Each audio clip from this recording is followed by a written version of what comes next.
Magandang gabi po sa lahat, Luzon, Visayas, Mindanao, kung saan kayong panig ng mundo po. Nagbabalik po ako rito sa aking YouTube channel, Samuel Soriano TV 29 po. Ayan. Magandang gabi po sa lahat ng kolektor kung saan kayong panig ng mundo po. Ayan. Thank you so much po sa aking mga subscriber. Thank you so much po. At saka yung mga hindi na po nakapag-subscribe at gusto nyo po ang ganitong topic about coins. Ayan. Pwede po makiusap at makisuyo po, pwede pakipindot ang ating notification bell para ma-update po kayo sa mga latest ko pang gagawin mga video po. Ayan.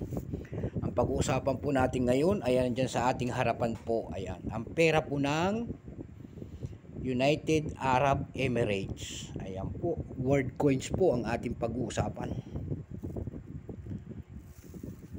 Ayan. 50 bill. Hirap demonstrasyon. Ayan. 1498 po, Islamic calendar sa kanila. Ayan po dito sa atin ay 2007. Ayan po.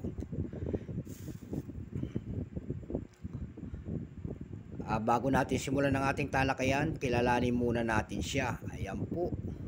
Ang kanyang likod, mga building po. Issue, United Arab Emirates po. Ayan. Period, Khalifa bin Zayed Al Nahyan 2004 at saka 2022 po. Type, standard circulation coins, years 1415-1428 Islamic calendar po. Dito naman sa atin ay 1995 hanggang 2007 po. Value 50 pills po. Currency dirham 1973 up to date po. Composition po nito ay copper nickel. Mayroon pong bigat na 4.4 grams. May haba po itong 21 mm. May kapal po itong 1.7 mm. Shape heptagonal po. 7-sided po. Orientation middle alignment po. Number N-1309. Reference number KM-16. Ito pong barya po ng United Arab Emirates na ito, hindi rin ginawa sa kanila po. Ayan.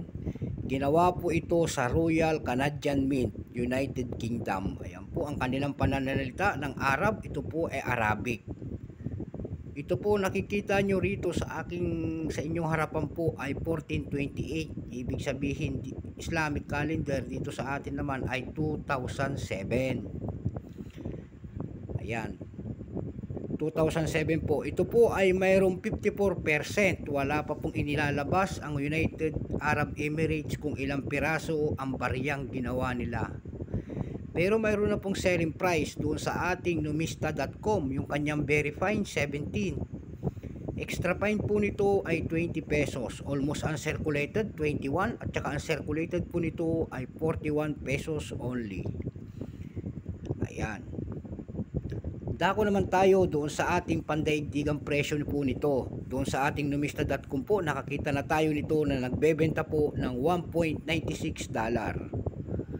Doon naman po, ay nalaglag. Doon naman po sa ating ebay.com po, mayroon na tayo nakita nagbebenta nito ng $1.4.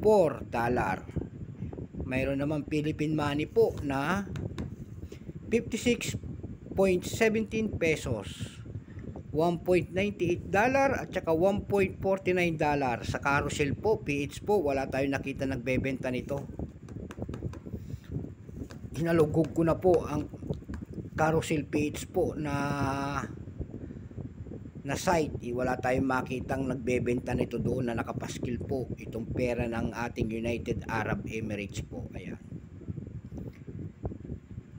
Ayan po, natapos na naman po ang pakikipagdigma natin dito sa coins na ito. Natapos din. Ayan po, magandang gabi po, Luzon, Visayas, Mindanao, kung saan kayong panig ng mundo po. Thank you so much po sa aking mga subscriber po.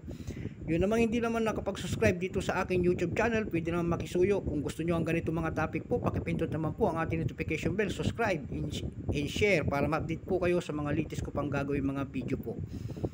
About coins ang ating pinag-uusapan dito po sa aking YouTube channel para ma-update po kayo sa mga latest na mga presyo ng ating mga koleksyon. Ayan po. So hanggang dito na lamang po. God bless sa lahat.